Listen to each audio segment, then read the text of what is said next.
By the time the first alarms echoed through the empty tiers, officials were already confronting a reality they had hoped to prevent. A brand new prison facing immediate security pressure. Pelican Bay State Prison stood in remote Del Norte County, California, near the Oregon border, designed as one of the most secure facilities in the United States. When it opened in 1989, it represented a dramatic shift in correctional strategy, built specifically to house California's most violent and disruptive inmates under unprecedented security controls. The facility included a purpose-built security housing unit, commonly known as the SHU, created to isolate validated gang members and inmates accused of organizing violence behind bars.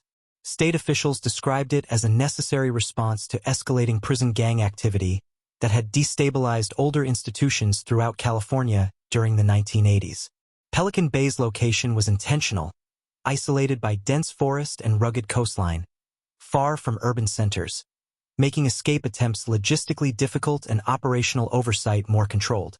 The architecture itself reflected a new philosophy of containment, emphasizing indirect supervision, reinforced concrete construction, and minimal physical contact between inmates and staff. Cells in the SHU were windowless, solid-door units with perforated steel fronts, limiting communication and visibility while reducing opportunities for coordinated assaults. Recreation areas were individual concrete enclosures, sometimes described as small yards, designed to prevent group interaction and disrupt gang command structures. But within months of opening, concerns emerged that architecture alone could not eliminate the influence of established prison gangs operating statewide. California's Department of Corrections had already identified powerful groups such as the Mexican Mafia, Nuestra Familia, Aryan Brotherhood, and Black Guerrilla Family as ongoing security threats. Officials believed isolating validated members would disrupt communication networks that had fueled violence in institutions like Folsom and San Quentin. The validation process, however, relied on confidential informants, tattoos, written materials, and association evidence, creating immediate legal and ethical questions. Civil rights advocates argued that indefinite isolation based on validation status risked punishing inmates without clear disciplinary findings. Correctional leaders countered that traditional disciplinary systems had failed to stop coordinated violence, and Pelican Bay was their corrective measure. If stories like this matter to you, subscribing helps us continue examining how prisons shape policy, power, and public safety in America. Inside the SHU, inmates could spend up to 22.5 hours a day in their cells, with limited human interaction. Meals were delivered through slots, and movement required restraints and escort protocols intended to eliminate spontaneous contact. Supporters argued these measures were necessary to prevent assaults on staff and rival inmates. But critics questioned whether prolonged isolation might create new risks rather than eliminate old ones. Reports from the early 1990s began documenting psychological strain among long-term SHU prisoners, including anxiety, depression, and behavioral deterioration. Correctional officials maintained that safety for staff and the general population justified strict conditions for those deemed high risk. What few outside the institution understood at the time was how quickly Pelican Bay would face scrutiny from both courts and oversight bodies. In 1990, within a year of its opening, incidents of alleged excessive force began drawing attention from advocacy groups and attorneys. One high-profile lawsuit would eventually bring national focus to the prison's practices. The case, later known as Madrid versus Gomez, challenged conditions in the SHU, including use of force procedures and mental health care. Filed in federal court in the early 1990s, it alleged that certain practices violated constitutional protections against cruel and unusual punishment. Testimony during the proceedings described a system built for control but struggling with implementation under real-world pressures. Former inmates described prolonged isolation and limited programming, while staff emphasized the constant threat posed by validated gang leaders. The court ultimately acknowledged the prison's legitimate security concerns, but also identified areas where practices required reform. The ruling in 1995 did not close Pelican Bay, but it forced changes in mental health screening and use of force oversight. Yet even before that decision, operational challenges had become apparent. The concentration of high-level gang affiliates in one institution created its own complex dynamic. Instead of dissolving gang structures entirely, Pelican Bay sometimes became a focal point for them. Investigators found that communication methods evolved, relying on coded notes, legal mail, and indirect messaging through released inmates. What followed surprised even experienced administrators who believed isolation would sever command chains. Despite strict controls, intelligence units continued intercepting communications linking SHU inmates to activity in other prisons. This raised a difficult question for policymakers. Was Pelican Bay containing the problem or merely centralizing it? Staff training had to adapt rapidly, focusing on gang intelligence analysis and document monitoring as much as physical security. The prison's design minimized physical violence within the SHU, but it did not eliminate ideological influence. Meanwhile, California's prison population continued expanding through the late 1980s and early 1990s, intensifying pressure on the entire correctional system. Pelican Bay had opened as a solution, but it quickly became part of a broader debate over mass incarceration and long-term segregation. Some lawmakers praised the facility as a model of modern control. Others questioned whether building more isolation units addressed root causes of prison violence. As the early years unfolded, another issue emerged quietly beneath the surface. Medical and mental health professionals assigned to the SHU began reporting increasing demand for psychological services. Extended solitary confinement, even under strict security logic, carried measurable mental health implications documented in correctional research. Administrators faced a tension between maintaining security protocols and responding to mounting legal scrutiny over inmate welfare. Few anticipated how central this tension would become in the years ahead. Pelican Bay's opening had signaled a new era in American corrections. But within its first years, it was already testing the limits of how far isolation could go before oversight intervened. By the early 1990s, Pelican Bay was no longer just a new facility. It had become a symbol of California's toughest approach to prison control. Administrators defended the security housing unit as a necessary response to coordinated gang violence that had previously erupted inside older, overcrowded prisons. The logic was straightforward. Separate leadership from the general population, disrupt communication, and weaken organized power structures. Yet the reality inside the SHU revealed that separation did not automatically dissolve influence. Investigators documented how inmates adapted, passing coded messages through legal correspondence and memorized instructions shared during rare authorized contacts. Some communications were subtle, embedded in drawings, innocuous phrases, or references that only validated members understood. Intelligence officers were forced to scrutinize mail more aggressively, balancing security priorities against legal rights to confidential communication with attorneys. That balance was not easy to maintain. Defense attorneys argued that excessive mail monitoring risked infringing on constitutional protections, particularly when communications involved legal strategy rather than gang activity. Meanwhile, correctional officers faced their own pressures. Pelican Bay required constant vigilance, and early staffing shortages created fatigue in a facility designed for zero margin of error.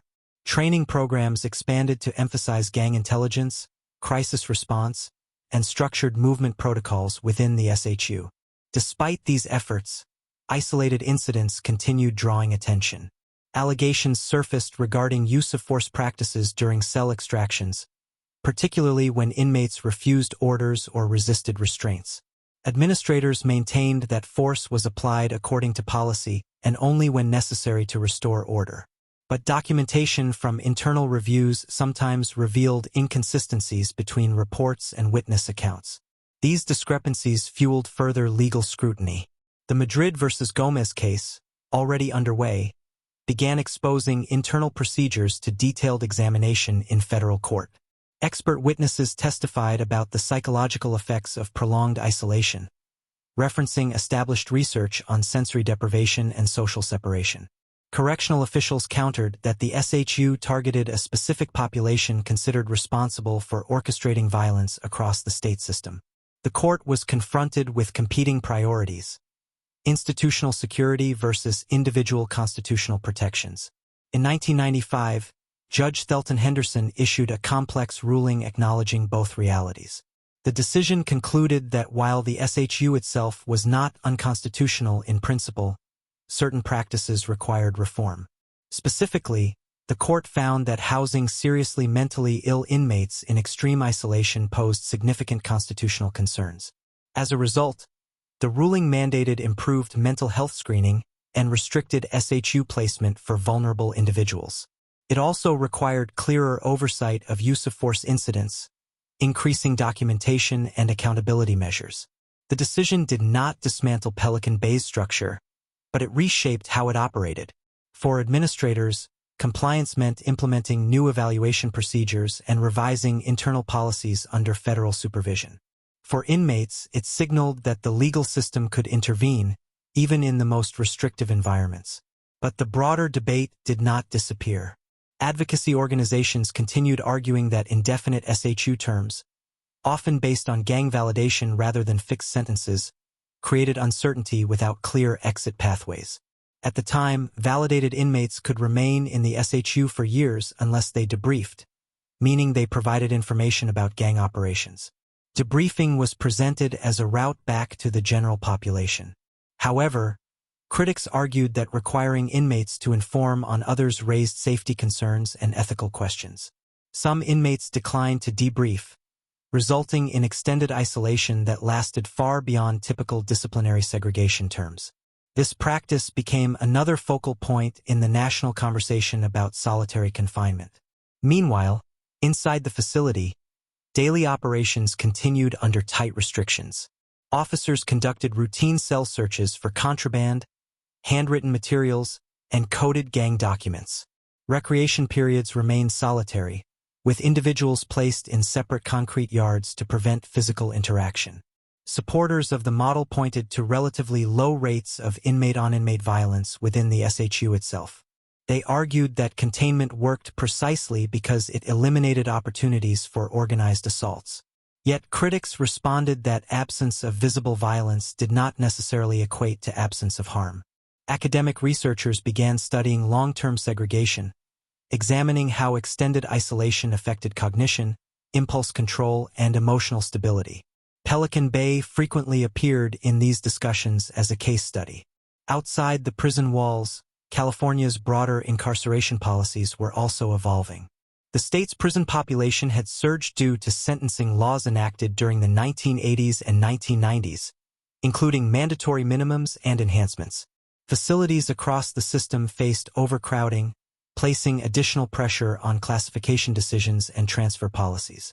In this context, Pelican Bay remained both a solution and a point of controversy. Lawmakers visited the facility, often emerging with sharply different interpretations of what they observed. Some described a necessary safeguard against systemic violence. Others expressed concern about the human cost of long-term isolation. As the decade progressed, media attention increased. National outlets began reporting on solitary confinement practices, referencing Pelican Bay as one of the most restrictive examples. Public awareness, once limited, expanded as court transcripts and advocacy reports became more accessible. But within the institution, the core question persisted. Could extreme isolation dismantle gang authority, or was it simply forcing that authority into more covert forms? Internal investigations continued intercepting coded materials that suggested influence extending beyond the SHU's concrete walls. This reality complicated claims that physical separation alone could neutralize organizational control. At the same time, administrators emphasized that without Pelican Bay, violence elsewhere might have been far worse. The debate was no longer confined to California. Other states began constructing or expanding supermax-style facilities, often citing similar security rationales. Pelican Bay had effectively become a blueprint. Whether that blueprint represented progress or overreach depended largely on perspective.